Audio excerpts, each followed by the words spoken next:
ఇక్కడికొచ్చాక announcement ఉంటది అనుకుంటున్నాం గానీ, ప్రతిసారి కూడా ఎప్పుడు అనౌన్స్‌మెంట్ ఉండట్లేదు. ఈ డేటు, ఆ డేటు అని చెప్పేసి దాటిపోతున్నాయి తప్ప. ఇక్కడ బీజేపీ నాయకులు చెప్తున్నట్లు మంత్రివర్గ విస్తరణకు బేరసారాలు కుదరట్లేదా? లేదా కాంగ్రెస్ నాయకులు చెప్తున్నట్టుగా చాలా మంది ఆశావహులున్నారు గాబట్టి, సీనియర్లున్నారు గాబట్టి వాళ్ళని సముదాయించే పనిలో భాగంగా ఆలస్యం జరుగుతూ వస్తుందా? జూన్ 31న మంత్రివర్గ విస్తరణ జరుగుతుందని ప్రకటించుంటే బాగుండేది.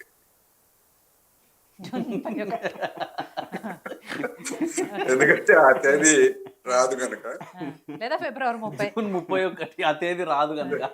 ఫిబ్రవరి 30 గాని. అయితే ఒక ప్రహసనప్రాయంగా వాళ్ళే డేట్లు ప్రకటిస్తారు, వాళ్ళే మంత్రులు ఎవరో చెప్తారు. ఇవన్నీ కూడా స్వయంగా వాళ్ళు చేసుకుంటున్నటువంటి ఒక అంటే సెల్ఫ్ గోల్ అంటారే, అది జరుగుతుంది అనేది మాత్రం నేను చెప్పదలుచుకున్నాను. ఇక ఆలస్యం గురించి కేసీఆర్ మొదటి పూర్తి మంత్రివర్గం ఏర్పడటానికి 6 నెలలు తీసుకుంది. రెండోసారి అధికారానికి వచ్చినప్పుడు పూర్తి మంత్రివర్గాన్ని ఏర్పరచడానికి 9 నెలలు తీసుకున్నారు. ఆ రికార్డులను బ్రేక్ చేసి 9 నెలలు 18 నెలల లేకపోతే 2 సంవత్సరాల అనేటువంటిది సరే కాంగ్రెస్ రికార్డు ఎట్లా ఉంటుంది అనేది మనం చూడాల్సిందనేది నా అభిప్రాయం. అధికారంలో ఉన్నటువంటి పార్టీ కాంగ్రెస్ కుమ్ములాట్లు ఇవన్నీ తెలుసు. మరి అత్యంత క్రమశిక్షణ కలిగినటువంటి పార్టీ బీజేపీ. రెండోది వాళ్ళు చెప్పుకుంటుంది ఏంటి, మేము రాబోయే రోజుల్లో అధికారం మాదే అని చెప్తున్నారు. మరి అటువంటి పార్టీకి 1.5 కాలంగా పూర్తి స్థాయి అధ్యక్షుడు లేకపోతే ఆ పార్టీ ఎట్లా నడుస్తుంది, అధికారానికి వాళ్ళు ఎట్లా వస్తారు అనేటువంటిది సరే అది పార్టీ అంతర్గత వ్యవహారమైనా కానీ బహిరంగమే. ఎందుకంటే వాళ్ళ నాయకులే చెప్పారు ఎన్నికల వరకే కిషన్ రెడ్డి గారు తాత్కాలికంగా ఉంటారు, తర్వాత కొత్త అధ్యక్షుడు వస్తారని చెప్పారు. మరి ఇంతవరకు దాని గురించి ఒక ఎన్నికల ప్రాసెస్ అన్నా జరగాలి, ఆ ఎన్నికల ప్రాసెస్ కాకపోతే సెలక్షన్ ప్రాసెస్ అన్నా జరగాలి.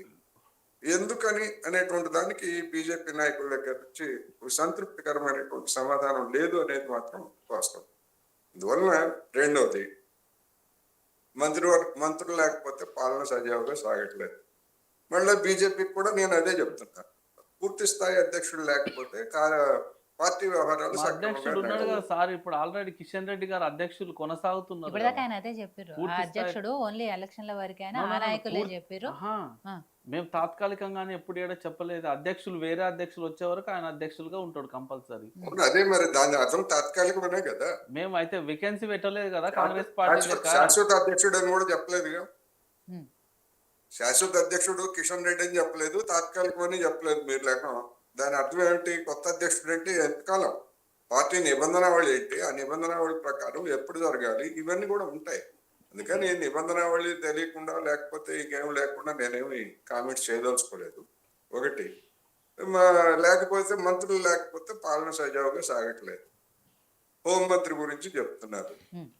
హోంమంత్రి అనేటువంటిది కేసీఆర్ హయాంలో కానీ లేదా జగన్మోహన్ రెడ్డి, చంద్రబాబు నాయుడు, లేకపోతే ఇప్పుడు రేవంత్ రెడ్డి హయాంలో కానీ హోంమంత్రి అనేటువంటిది శాల్యూట్లు కొట్టించుకోవడానికి, హడావుడి చేయడానికి తప్ప కీలకమైనటువంటి లా అండ్ ఆర్డర్ శాఖ ఎప్పుడు కూడా ముఖ్యమంత్రుల చేతుల్లోనే ఉంటుంది.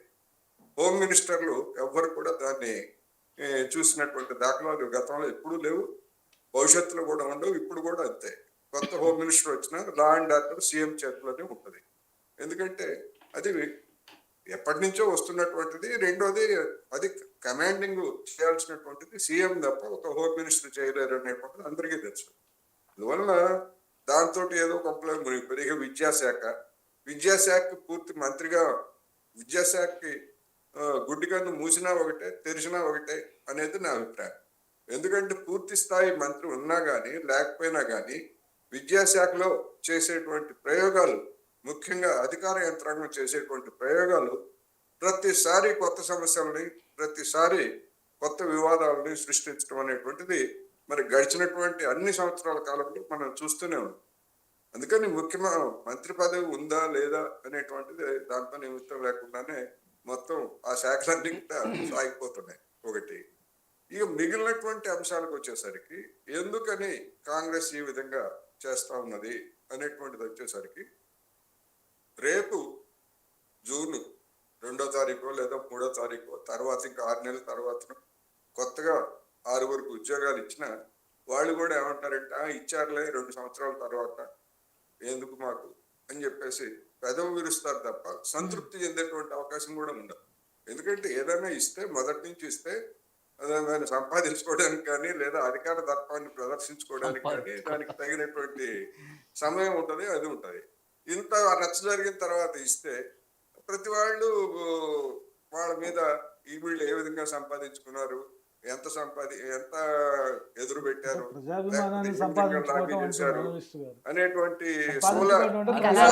సంపాదించుకోవడం అంటుండ్రు. అది కాదులేండి అనలిస్ట్ గారు అనేది ప్రజాభిమానాన్ని సంపాదించుకోవడము అంటే సంపాదించుకోవడం ప్రజాభిమానాన్ని సంపాదించుకోవడము అంతే అని అంతే, మీ వేరే ఉద్దేశం. కానీ మేము అనుకోవట్లేదు. ఇది అనలిస్ట్ లేదు ప్రజాభిమానంతో పాటు సొంతం కూడా. నేను అందులో స్వాభిమానం. అటువంటి విశ్వాసం ఏమి లేదు నాకు. ఎవరు ఎవరు సంపాదించుకొని మినిస్టర్ ఎవరో చెప్పండి. టిఆర్ఎస్ కానీ, బీఆర్ఎస్ కానీ, బీజేపీ కానీ, తెలుగుదేశం కానీ, కాంగ్రెస్ కానీ గుండె మీద చేసుకు చెప్పమానండి. అందుకని అవన్నీ కామన్ గా ఉండే జనాన్ని కూడా అలవాటు పడ్డారు. తినని వాడు ఎవడు, అసమర్థుడు తప్ప అనేటువంటి దానికి వచ్చారు. సరే, దాని గురించి నిర్దిష్టమైనటువంటి ఆరోపణలు ఉంటే వస్తాయి, లేకపోతే రుజువులు చూపించండి అంటారు. ఎవరు చూపిస్తారు రుజువులు? ఇప్పుడు కేసీఆర్ అవినీతికి సంబంధించి మరి 7.5 కాలం ఇంతవరకు మరి మీరేం రుజువులు చూపించలేదుగా, ఆరోపణలు చేశారుగా. అందుకని అవన్నీ వేరే. ఇక పాలన ఇది ఎందుకు అంటే డెఫినెట్ గా ఆశావాహులు ఎక్కువ ఉన్నారు. ఆశావాహులు ఎక్కువ ఉంటే ఒకళ్ళకి ఇస్తే మిగిలినటువంటి వాళ్ళు ఎక్కడ స్థానిక సంస్థల ఎన్నికల్లో కానీ లేదా ఇతరత్రంగా దూరం అవుతారనేటువంటి భయం కాంగ్రెస్ లో పట్టుకుంది.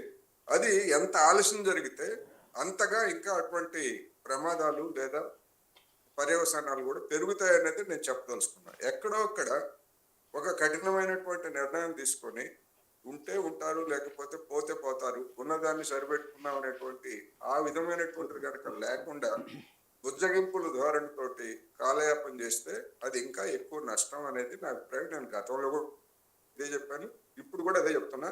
రేపు ఈ మంత్రి పదవులు వచ్చిన తర్వాత కూడా కాంగ్రెస్ కి దాని ఎఫెక్ట్ కూడా అట్లాగే ఉంటుందని కూడా నేను చెప్పదలుచుకున్నాను. రైట్. సో నాగన్న గారు, అంటే ఇలా లేట్ అవుతున్న కొద్దీ పార్టీకి నష్టము అండ్ తెలంగాణ ప్రజలకు కూడా సరైన పాలన, ఇందాక నుంచి కూడా అదే అన్నాయి, ఎవరి పనులు వాళ్ళకే, ఎవరి పదవులు వాళ్ళకి కేటాయిస్తే ఎవరి పనులు వాళ్ళు చేసుకుంటూ ఉంటారు, తెలంగాణ ప్రజలకు సజావు పాలన అందుతుంది అనేది. ఒకటి అనలిస్ట్ గారు అన్నట్టు పరిపాలనా సౌలభ్యం అనేది ఎవరైనా ఒక రాజకీయ పార్టీ కానీ ప్రభుత్వాన్ని ఏర్పాటు చేసిన ముఖ్య మంత్రివర్గం కానీ ముఖ్యమంత్రి గారు కానీ ఈ రాష్ట్రంలో వారు ఏదైతే మేనిఫెస్టోలో పెట్టిన అంశాలని ఫుల్ఫిల్ చేయాలి, ప్రజలకు అందించాలనే ఒక ఆలోచన ఇంపార్టెంట్ రోల్ ఉంటుంది. మంత్రులు అనేది వాస్తవానికి వారు చెప్పినట్టు హోంమంత్రి కానీ మిగతా మంత్రులు కానీ ఈ బ్యూరోక్రాట్స్ మీద ఆధారపడ్డ కొన్ని ఉన్నాయి, వాటిని కూడా వాస్తవానికి వాళ్ళు అందిస్తూనే ఉంటారు. కానీ పరిపాలన వికేంద్రీకరణలో భాగంగా మంత్రివర్గం అనేది ఏర్పాటు చేయడంలో కాంగ్రెస్ పార్టీకి ఎప్పుడు కూడా వెనక ముందు లేదు. ఏకఛత్రాధిపత్యం అనుకున్న గత బీఆర్ఎస్ ముఖ్యమంత్రి కేసీఆర్ గారే భయపడ్డాడు. ఎందుకంటే ఒకటే ద్వారం ఉండేది కదా ఆ పరిపాలనకి, చెరువుకి ఒకటే తూము ఉన్నట్టు ఒకటే తూము ఉండేది ఆ పరిపాలనకి. అంటే ఆయన ఆ తూము కాడ కటాప్ చేస్తే ఆగిపోవాలి. కానీ ఈ కాంగ్రెస్ పార్టీ అనేది